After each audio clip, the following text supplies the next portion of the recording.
Assalamualaikum warahmatullahi wabarakatuh. Seluruh bangsa dan setanah air, jumpa lagi di channel Jagat Lub itu. Semoga dalam keadaan sehat, tak kurang satu apa, rahmah barokah, salam Allah curahkan untuk kita semuanya. Presiden Jokowi dalam rangka pelantikan pengurus pusat Ansor memberikan beberapa pengarahan terkait dengan keorganisasian, memberikan sebuah semangat yang luar biasa. Bagaimana Ansor sebagai pemuda Nahdlatul Ulama untuk berkiprah dalam menjaga persatuan dan kesatuan bangsa. Pernyataan yang begitu apik disampaikan oleh Presiden, bagaimana NKRI bersama-sama dijaga sebagai bentuk marwah Nahdlatul Ulama lewat pemuda Ansor dan Bansernya. Beliau juga meminta dikawal Banser, dijaga Banser, bukan pas presnya ya. Jadi lebih jelasnya mari kita simak bagaimana Presiden Republik Indonesia Jokowi meminta barisan muda Ansor untuk bersama-sama membangun bangsa. Secara kilah mohon maaf NKRI agama Nusantara milik kita. Assalamualaikum warahmatullahi wabarakatuh. Assalamualaikum warahmatullahi wabarakatuh.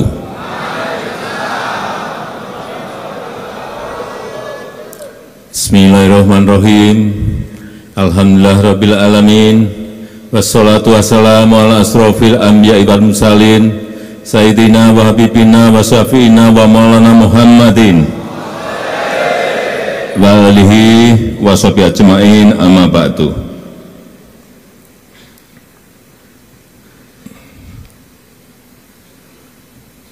Yang saya hormati, yang mulia Rais Am PBNU Romo Kiai Haji Miftahul Ahyar,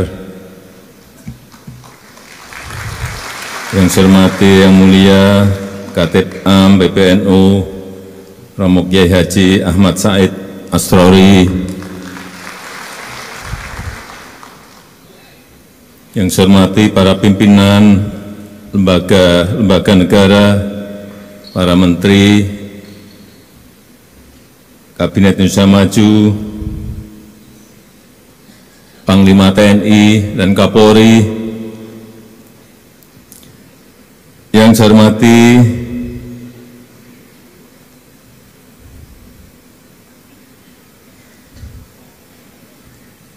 Ketua Umum PBNU beserta seluruh jajaran, yang saya hormati Ketua Umum GP Ansor, sahabat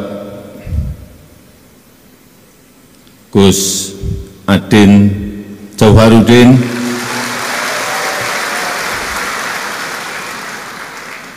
beserta seluruh jajaran pengurus baru,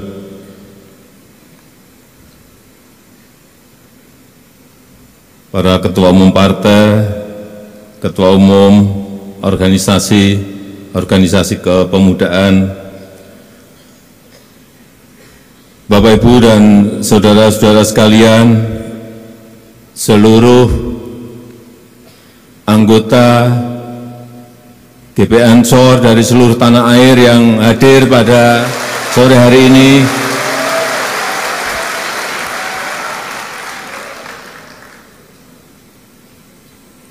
salam satu komando. Siapa kita? NKRI, Pancasila, Aswaja, Nusantara, Ansor masa depan.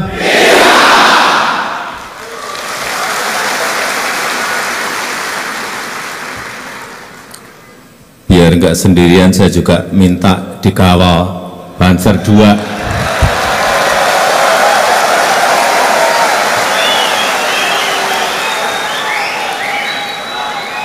Masa tadi Pak Ketua Umum PBNU dikawal, Pak Ketua GP Ansor dikawal, saya enggak.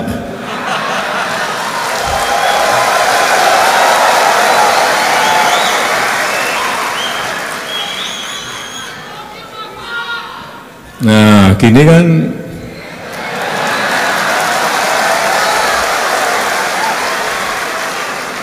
kan kalau dilihat cakep.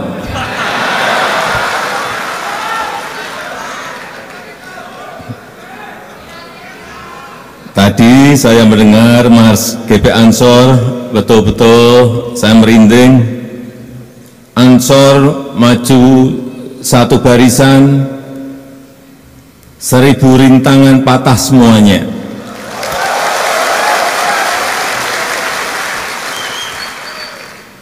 Semangat ini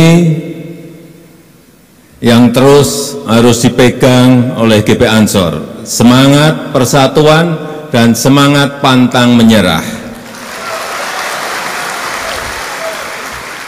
Dalam menjaga simbol kebangsaan dan dalam menjaga hubul waton minal iman.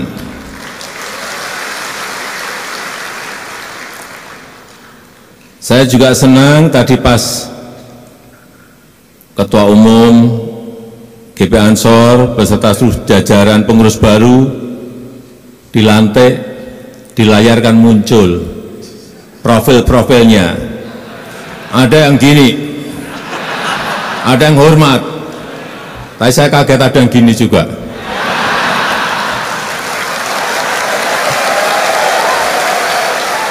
Ada yang juga gini, saya nggak tahu ini apa artinya gini. Artinya GP Ansor memang kreatif.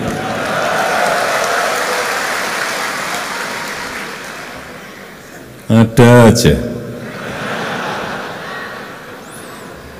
Dan kita patut bersyukur, sungguh anugerah dari Allah Subhanahu wa Ta'ala yang luar biasa. Kita telah mampu menghadapi berbagai krisis-krisis yang ada di dunia di saat banyak sekali negara yang menjadi pasien IMF.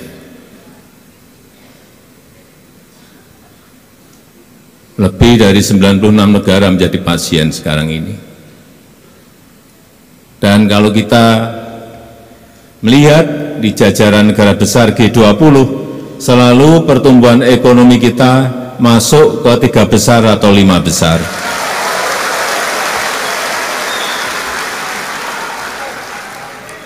Apa yang ditakuti oleh negara-negara di seluruh dunia saat ini ada 3. Yang pertama yang berkaitan dengan kurs. Kalau di Indonesia ya rupiah dengan dolar. Kuat mana? Kuat rupiah atau kuat dolar? Begitu kuat dolar, hati-hati, ada harga-harga yang akan naik. Tetapi kalau kuat rupiah, nah harga barang-barang terutama yang impor itu menjadi jauh lebih murah. Inilah yang ditakuti oleh negara-negara, semua negara. Kurs, kemarin kita agak ngeri juga waktu kurs rupiah ke dolar melompat di atas 16.000 rupiah, 16.200. Kita sudah mulai ketir-ketir karena negara lain juga melompat lebih dari itu. Yang pertama kurs. Yang kedua harga minyak. Hati-hati, perang di Palestina yang mengikut sertakan Iran dalam kancah perang itu juga mengkhawatirkan dunia sehingga harga minyak sempat naik. Apa yang terjadi kalau minyak naik? Jangan dianggap remeh. Perang yang jauh dari kita bisa berpengaruh kepada Indonesia. Kalau harga minyak naik karena produksi Iran turun, artinya apa? Semua barang-barang akan ikut naik.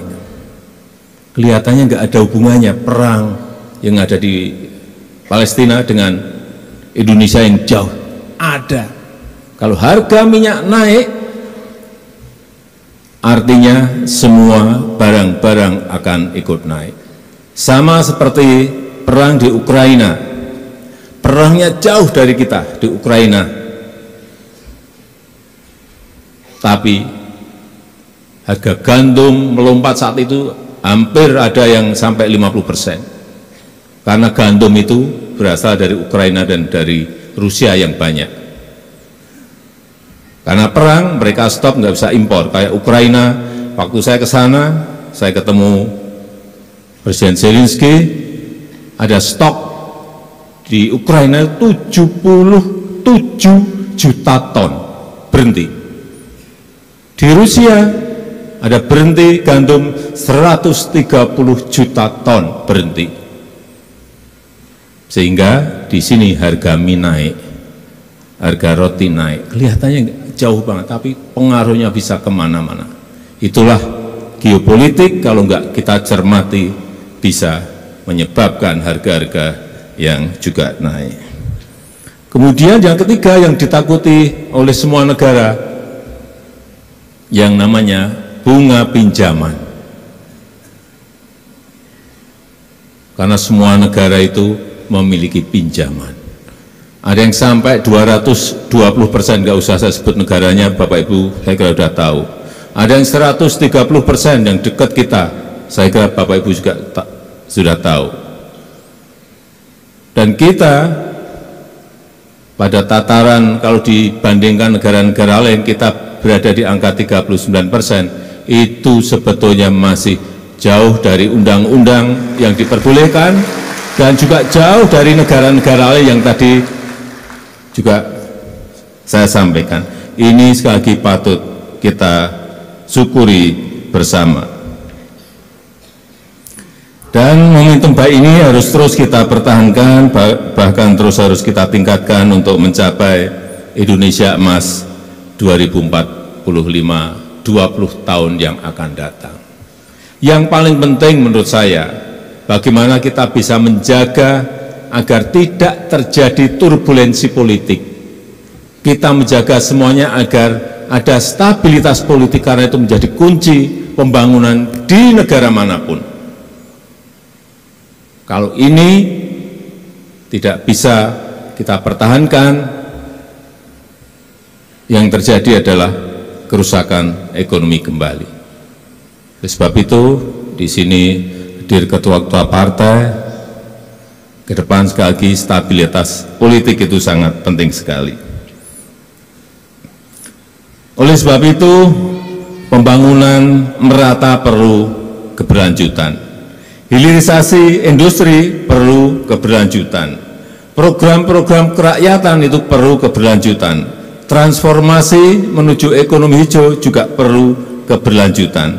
Pengembalian aset seperti Freeport, Newmont, Rokan itu juga perlu keberlanjutan.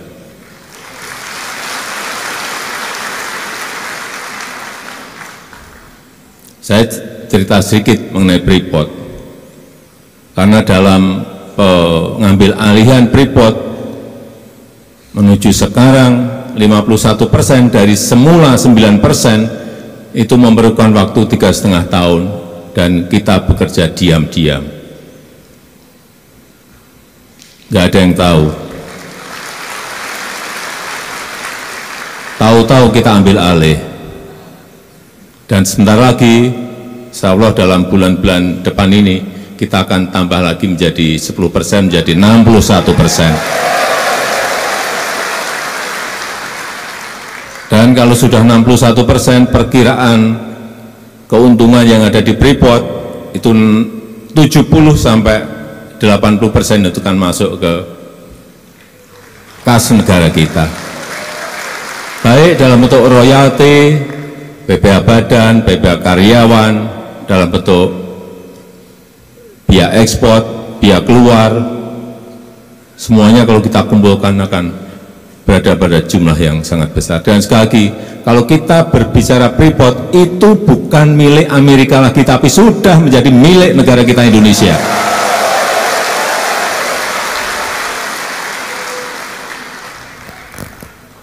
Sudah menjadi milik kita. Dan itu pengambil alihannya, saya buka sedikit, pakai uang. Tidak pakai kekuatan, tapi pakai uang. Uangnya ngambilnya dari Amerika. kita bayar ke Freeport. Dalam 4 tahun pasti akan sudah lunas. Insya Allah tahun ini sudah lunas.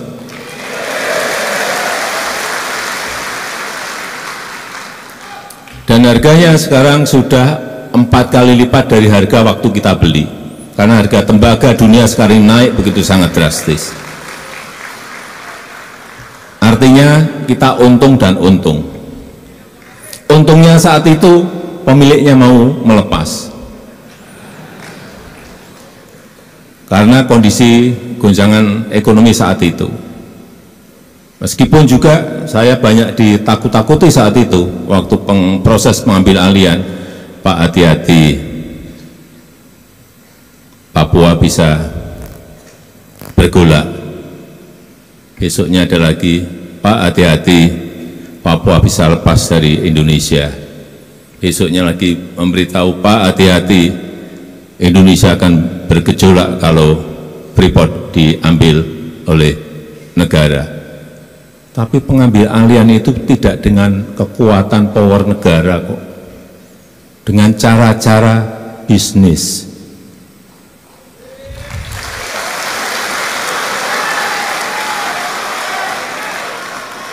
Tapi dapat.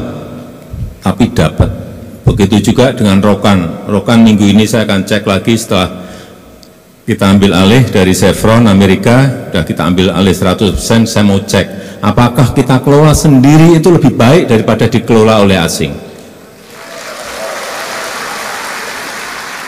Karena ada dua kemungkinan, bisa lebih baik, bisa tidak lebih baik.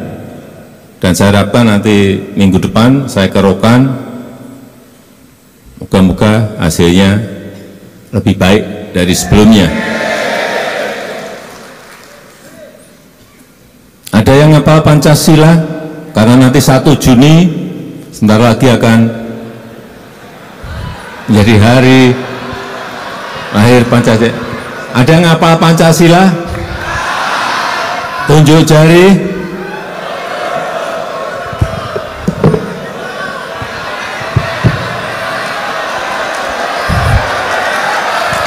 Ya, boleh. Iya, silakan.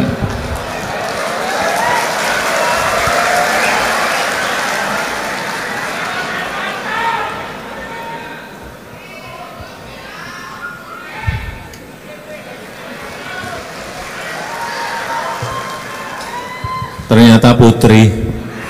Mohon maaf. Silakan, silakan.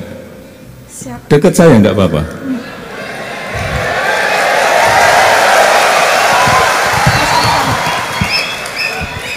Dikenalkan nama? Suherlina dari Depok. Suherlina dari Depok Basada.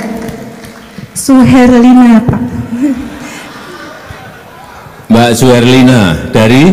Depok asal dari Gresik. Depok. Langsung. Pancasila 1. Bismillahirrahmanirrahim. Pancasila 1. Ketuhanan yang Maha Esa. 2. Kemanusiaan yang adil dan beradab. 3. Persatuan Indonesia. 4. Kerakyatan yang dipimpin oleh hikmat kebijaksanaan dalam permusyawaratan perwakilan. 5. Keadilan sosial bagi seluruh rakyat Indonesia. Terima kasih sahabat suku.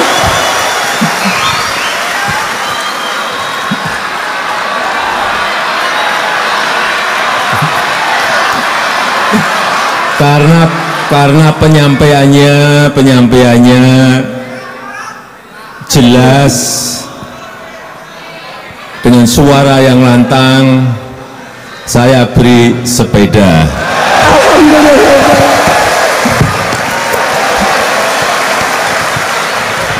Nggak tahu bawa. Oh, bawa. Silakan. Masya Allah, tabarakallah, Masya Allah. Yeah. Terima kasih Pak Presiden. Yeah, kasih. Terima kasih Pak Presidenku. Masya Allah.